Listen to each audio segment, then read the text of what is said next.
live subscriber count. Yeah! 9,000 na tayo. OMG! 9,000 na. 9,000. Road to 10K.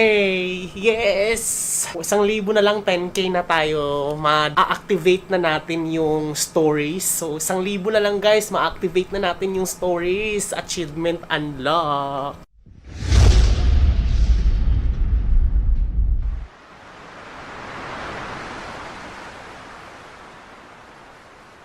Hey guys, what's up? This is Jonathan Arbuda. You're watching I Love Tansyong TV, a channel that highlights and celebrates the beauty of life. If you are new to this channel, consider subscribing. Click the subscribe button at yung bell notification na katabi naman ito para ma-notified kayo moving forward sa mga upcoming uploads ko. If you're using our social media, Twitter, Facebook, and Instagram, please follow me. It's at I Love Tansyong. And visit my blog. It's www.ilovetansyong.com. Today is June 8, 2020. Monday po ngayon. Tama ba? What is the day today? It is Monday, the 8th of June, 2020. Okay, it is Monday, the 8th, 2020. So, Saturday to dumating. Hindi ko lang siya binuksan dahil nilib ko muna siya sa labas dahil sabi nga yung virus daw ay kumakapit daw ng 24 hours. Iwan ko ba kung totoo sa mga bagay-bagay. So, I just let it set aside doon sa pintuan. Then ngayon, after 2 days, tsaka ko pa lang siya i-unbox. So, today, it's going to be the bladeless fan. So, I decided to buy this fan kasi yung aircon ko kasi pumapatak siya ng 10 piso kada oras. Kung halimbawa 24 hours siya, so ang bill ko sa isang araw aircon pa lang is mga nasa 200 to 240. Ganyan yung mga bill ko. So parang ganun. So sabi ko na since sobrang init din naman kasi dito, mapatay lang ng aircon ng mga 5 minutes. Sobrang parang maramdaman ko na yung init at hindi na ako makahinga dahil kulob nga dito. Hindi ko rin binubuksan yung bintana dahil harap siya ng EDSA. So malakas yung ingay and then yung pollution. Yung malikabuks, siya, papasok siya. So I decided to buy this bladeless fan. So bakit bladeless yung binili ko? Dahil pag may LSC kasi sobrang time consuming siya na maglinis kasi dumihin siya. Harap kasi ako ng EDSA, so dumihin yung LSC. So maya-maya siguro baka linggo-linggo ko siya lilinisan. Masisira pa yung machine mismo. So I decided the bladeless fan kasi wala siyang blade or walang LSC. This is amounting to 3,557 and I bought it from a Chinese seller sa China through Shopee. So medyo ito originally nung nilaunch to yung mga ganitong product line, this is actually amounting to 4,000 to 4,500 in nag-sale. So binili ko na siya kasi para ikakabit ko na siya dito para every time na medyo lumamig na yung kwarto, naka-smart connection na rin naman tayo sa aircon, tapos isa-smart connection ko rin to para ita-timer every time na papatay yung aircon, matik na mag-on siya. So yun ang gagawin natin para at least makatipid tayo ng bill or something similar. So this is also an investment. Let's go ahead and unbox.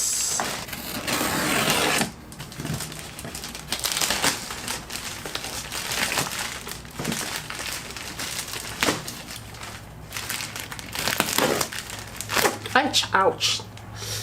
Urgh.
So there, ito na po, naka-styrofoam po siya, no? Naka-styrofoam. Tapos, meron siyang kasamang pang-install. Yan, mga Tox ba tawag doon? Yung ibabarena sa semento. So, meron siya. Ayan. Screw. May mga screw siya dito. Itong piraso.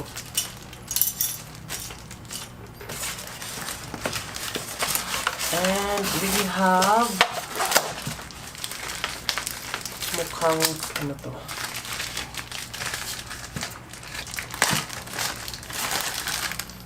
Okay. Power. Para sa power. Yan. Wire siya.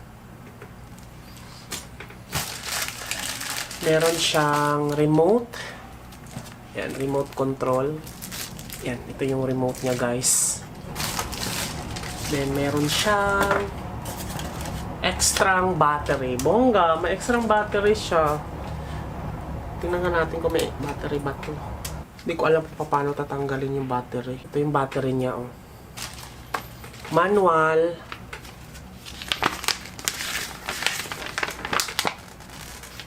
Chinese character siya. Oh my god, hindi ko ito mababasa. May drawing naman. Okay. Ito na. Nakabalot siya, ha. Oh my god! Ang laki niya. Ayan siya, guys. Buksan na natin. Oh, kulay white pala or silver pala yung na-order ko, guys. Ayan siya. Oh my God, excited ako. Ayan, pwede siyang igaganon. Ayan. So, ang gagawin natin ngayon, itetest natin siya. So, kunin natin yung wire. Sasaksak natin kasi nasa likuran po yung ano. Kung makikita natin siya, silver siya. Nandito yung knob. Yan. And then, meron tayong on and off. On and off. And then, kung gusto mo siyang iswivel pa left or right, nasa-swivel siya. And then, makikita natin na kulay white and silver yung combination niya.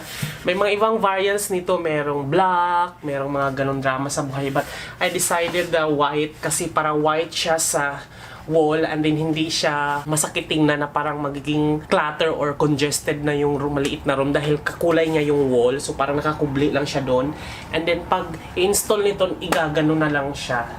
So yun, i-ano siya sa gilid. And then, itatry natin siya guys kung gaano siya kalakas. So ang saksakan niya, yan, pang Philippines naman to. Yung saksakan, kaya carry lang. There, nasaksak na natin. So, atin na po siyang lalagyan ng power and that's gonna be behind the fan itself. Yan, so nasaksak na natin siya ng maigi. Try natin i-on. And then, lalakasan natin. Ay, in fairness, malakas siya ha. At dito lumalabas yung hangin sa paligid. O in fairness, maganda siya. Lakasan natin ang todo. Ayan. Pakita ko sa inyo yung lakas, guys. Hindi siya tulad yung may LC talaga na sobrang lakas. Pero ganyan siya kalakas, oh. Yan. So, aabot naman siya dito. Perfect siya sa mga maliliit na room. Pag ididikit siyang ganon. Ay, maganda siya. Perfect siya. Wala siyang LC. Lamig ng hangin. In fairness, fresh siya.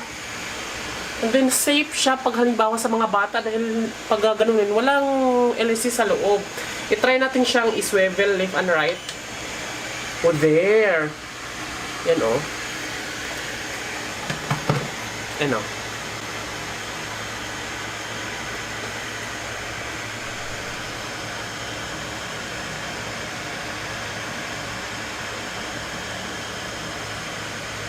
O, diba? Perfect na siya. So, pwede natin siyang i-ganon.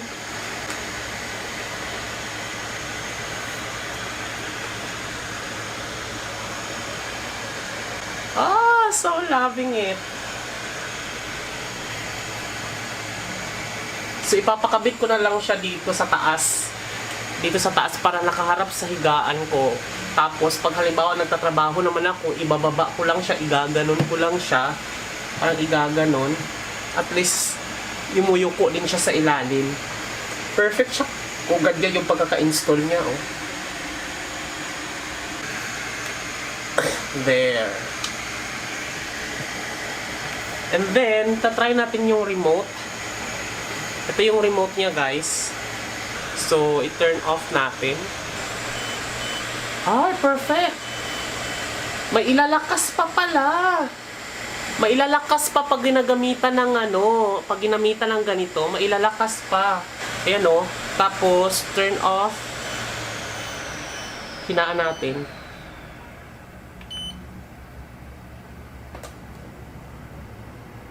Ayan, humihina siya. Yan, namamatay siya. And then, we also have a timer. May timer din siya. Ayan.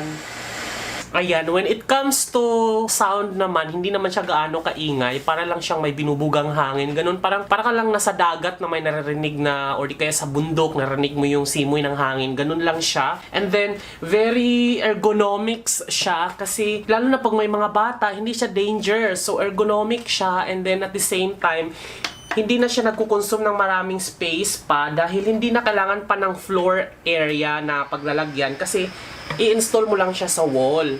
Kasi gaganon mo lang siya sa wall and then kung ano yung angulo na gusto mo, halimbawa pag ganon, igaganon mo lang siya or igaganon, di ba?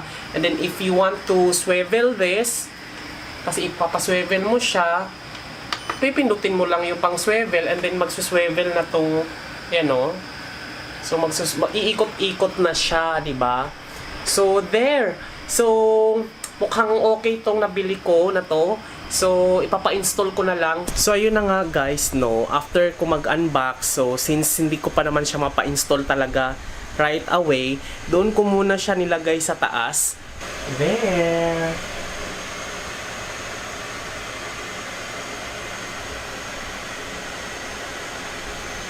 O, di ba?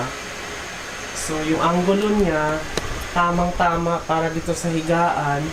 Tsaka pag humarap siya dito, ayan o, humarap siya, naaabot rin dito sa, ano. So, parang dyan lang muna siguro siya for the meantime habang hindi ko pa napapa-install yan dito. Kasi dito ko siya ilalagay sa taas eh.